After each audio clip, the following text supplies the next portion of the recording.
Welcome to another prediction video.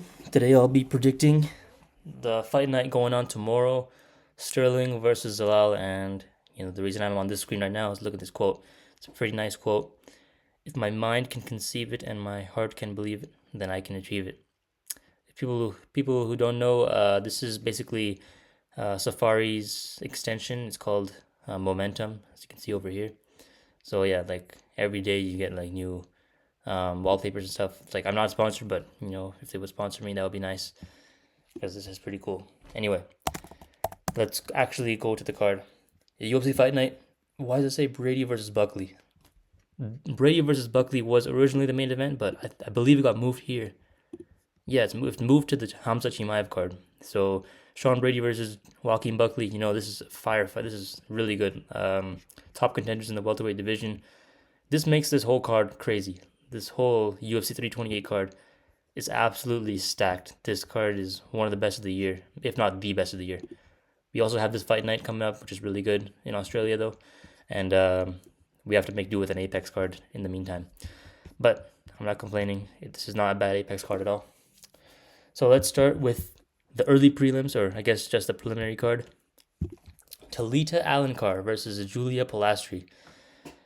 Okay, I'll be honest, I do not know any of these people.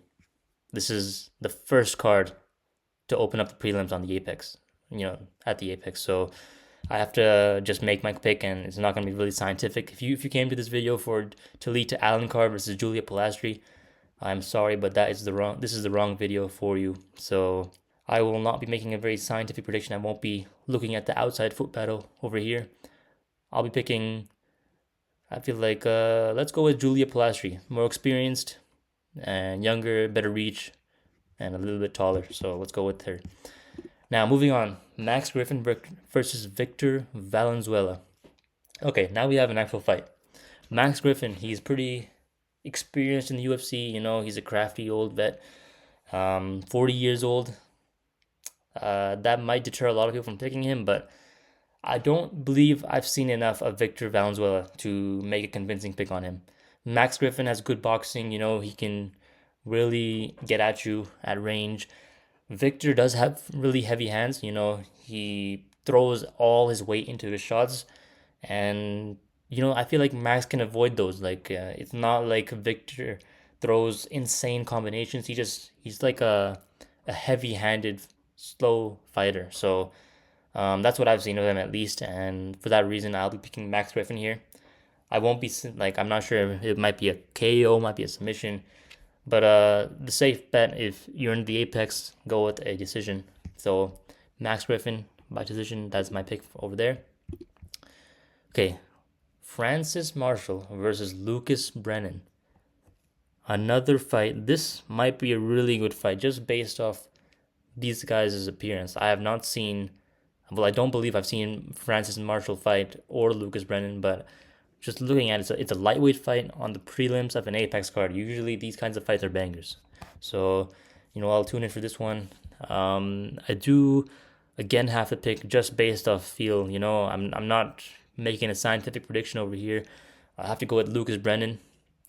Simply because, well, look at him. Oh, I guess he... Okay, is that cauliflower here? That is for sure. Actually, you know what? I'll go with Francis Marshall. He seems a little bit more, you know, well, as you can tell, it's not a scientific prediction at all. But I'll stick with Lucas Brennan. I'll go with him. But yeah, I'm not expecting. You shouldn't be expecting me to make a really high level prediction with these two fighters that I don't know. So moving on, Rafael Filo versus Cody Durden. Cody Durden is someone I actually have seen fight. So I believe he was the person who almost got Muhammad Mokaev in an armbar. Or was it a knee bar? It was a knee bar, right? And that actually was pretty close. Mokaev, I regard him as one of the best flyweights in the world. And for that reason, I have to go with Cody Durden. He almost compromised Mokaev's knee for however long it was. It felt like it might have actually affected his career for a little bit. So Cody Durden, he has good skills. To be able to do that to Mokaev, like almost pull that off, I say that's impressive, even if he didn't pull it off. And for that reason, I have to pick Cody Durden. So let's move on to, oh my days, Moira Bueno Silva versus Michelle Montag, the female Kayla Harrison. So,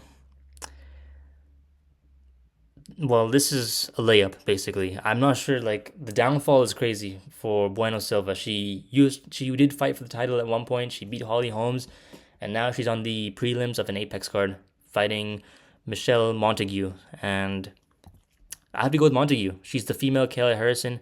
7-0, undefeated in the UFC. Just being the female version of Kayla Harrison is incredible, and I have to go with her. I feel like she will win this one pretty easily. So let's move on to actually an interesting fight. Cedricus Dumas versus Jackson McVeigh.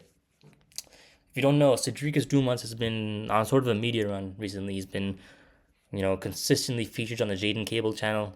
Who, if you guys don't know Jaden Cable, he just kind of an industry plant, and he's been getting these fighters to go on, more of these one-on-one type of interviews, and asking like trivia questions, that kind of thing. So in kind of a casual environment. So I feel like Cedricus Dumas has been becoming more well known to the casual fan base, and I actually like Cedricus Dumas. So he hasn't had the best of time recently in the UFC. I believe he lost his last fight, and so did Jackson McVeigh. So this is kind of like whoever loses this, they're done. So I will be rooting for Cedricus Dumas. I hope he wins this one. And I feel like he does have a good chance of winning. He's not the best, like most skilled looking fighter, but he can craft it up. He can craft up a nice win. So I'll pick Cedricus Dumas for this one. And let's move on to the headliner of the preliminary card. So we have Rodolfo Vieira versus Eric McConaughey. Okay. This fight is kind of like these people have had like similar opponents in the past. I believe Rodolfo Vieira beat the same people that Eric McConaughey has. Let's look at that. So he beat Cody Brundage by decision. That's a pretty good win. He beat Arn Petrosian by submission, which is a pretty good win. Yeah, and so he did get knocked out by Bo Nickel. That's what most people know him for. But he has good wins. He beat Trayshawn Gore as well. Eric McConaughey also beat Cody Brundage, so that's what they have in common. I do think that Eric McConaughey's wins they have a little bit less impact than Rodolfo Vieira, simply because he didn't finish Cody Brundage, and I believe he also lost his, or no, yeah, he lost his last fight to, okay, but he lost to Basingor Susurkayev, who's Hamza Chimaev's training partner, and he also lost to Nursultan Rizaboyev, who was also pretty good. These are not bad wins, like nothing to say bad about Eric McConaughey, but I have to go with Rodolfo Vieira for this one. I just feel like the ways he won, they're more impressive than the way Eric McConaughey won, so I do have to go with Vieira for this one, but it's gonna be a good fight. I expect this to be a pretty good fight. So now on to the main card. We have Marcus Buchecha versus Ryan Spann. If you guys don't know, Marcus Buchecha is basically a Brazilian Jiu-Jitsu blob. He's a very, very big, very slow, terrible cardio, heavyweight blob that was put in the Apex because he's probably going to lose to Ryan Spann. This guy, he's really well credentialed. He's like Gilbert Burns level credentialed, but he has none of the dog like Gilbert Burns does. So, my pick is going to be Ryan Spann. He's another, heavyweight NPC type character, but he does have the skills to beat Marcus Buchecha. As like all he needs to do is not get submitted. But not even that. He just needs to be able to outlast Buchecha. Like this guy, after 30 seconds of intensive striking or grappling, he's done. Like Marcus Buchecha is completely gone, and then I feel like Ryan Spann can even submit him once that's done. Like that's how terrible this guy's cardio is. So I'm picking Ryan Spann for this one. I believe he will finish Buchecha, but I could also see him just blobbing his way to a decision as well. So it's a heavyweight fight in the Apex. you know what to expect. But I'm picking Ryan Spann. Um, let's go by submission. Let's be a bit you know I'm not gonna say unrealistic, but let's go a bit unorthodox. Ryan Spann by submission, submitting the credentialed Brazilian Jiu-Jitsu practitioner Marcus Buchecha. So bantamweight. This is a good fight. Now this is great for the Apex. I don't think this fight deserves to be in the Apex, but we have Montel Jackson versus Rowney Barcelos. Barcelos has been on a tear. Most people know Rowney Barcelos for beating Peyton Talbot in a very, very dominant win. He basically fraud checked Peyton Talbot, but now Peyton Talbot fought Cejudo, who was ahead of Barcelos in the rankings, and Barcelos is still unranked. So that's crazy. But anyway, I believe he will be ranked soon because he will be Montel Jackson, who I believe is number 14 or 15 in the rankings. And yeah, Rowney Barcelos' skill set is incredible. He's very, very skilled. The bantamweight division is skilled in itself, and he did lose to Umar Nurmagomedov by knockout, but he bounced back really well from that, and he's been beating top guys like Peyton Talbot, and uh, I feel like he will get this one done, and I believe he will finish Montel Jackson, which is a big thing to say because Montel Jackson does have good skills, and it's just difficult to finish fighters in the bantamweight division at this level because of how good they are, and also you don't see that often. Like flyweights, you don't see that often. Bantamweights, you don't see that often. You don't see those finishes that are so apparent in heavier weight classes. But I do believe Ronnie Barcelos can put on a masterclass here and enter the rankings finally, which he richly deserves. So now moving on to Davy Grant versus Juan Adrian Martinetti. Okay, all the English fans are going to be very upset with this prediction because I'll be picking Adrian Martinetti. Sorry, I'm not picking Davy Grant. Like, oh my days, Davy Grant. No, I'm not picking him. Juan Adrian Martinetti fought Mark Vologdin on the Contender Series in one of the best fights in that content, like on the Contender Series history. So, I feel like Juan Adrian Martinetti has been given a layup. Basically, he just needs to go in there, do what he did against Vologdin. He won that fight, and Vologdin still got signed to the UFC. He fought last week and won his debut. So that just tells you how good that fight was for both of those guys to get contracts, the winner and the loser. But Juan Adrian Martinetti did win that fight, and I believe the UFC wants him to win in pretty spectacular fashion against David Grant here, and I believe he will do that. I believe he will get a very nice knockout against David Grant, even though these English fighters are not the most easy to knock out. I do think Adrian Martinetti will do that, and he will get a nice debut win and a nice highlight reel.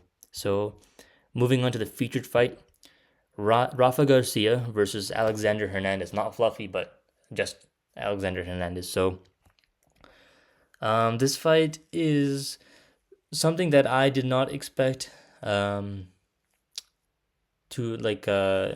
predict. So, I'll be just going with whoever. I'll be going with Rafa Garcia. I'll be honest. Like, I don't have a prediction for this one. I am just looking at the records 18-4, 18-8. So, this one's obviously better. I'll go with Rafa Garcia. He's younger, slightly less reach, and a little bit shorter, but, I'll go with him. Co-main, Norma Dumont versus Jocelyn Edwards. Now, this is not a very interesting fight, to be honest. I'll go with Jocelyn Edwards. She fought recently, a little bit younger. I'll go with her. I'm not going to make a very lengthy and detailed prediction for this one. Okay, now moving on to the main event. Aljamain Sterling versus Yusuf Zalal. So, Sterling has been kind of on the decline. He lost his last fight to Movsar Evloev. It was kind of a close fight, but I believe Evloev clearly won. A lot of people say Aljamain won that fight, but I don't understand how or why they say that. Maybe just because they don't like Movsar. But anyway, yeah, Aljamain Sterling is a little bit of a decline right now, and Yusuf Zalal has been he's on a win streak. He's finished Josh Emmett in like less than a minute, his last fight. So he has momentum with him. A lot of people have been looking at Zalal's previous losses, like he lost to Topuria, and he lost to Topuria a long time ago. But people like they enjoy bringing that up because of the fact that he looked so good in that fight. He defended all of Topuria's submissions really, really well.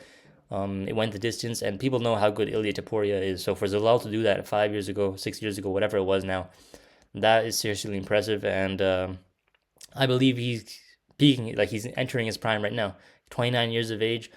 He, like I said before, he's on a win streak. He just finished Josh Emmett, so this is a great step for him. Like to get to the top contenders of the division. If he beats Aljamain Sterling here, the division's on notice. So this will be a great win. I believe he does have the abilities to win here, and um, I believe he's more hungry as well. Aljamain, he was champion already at 135.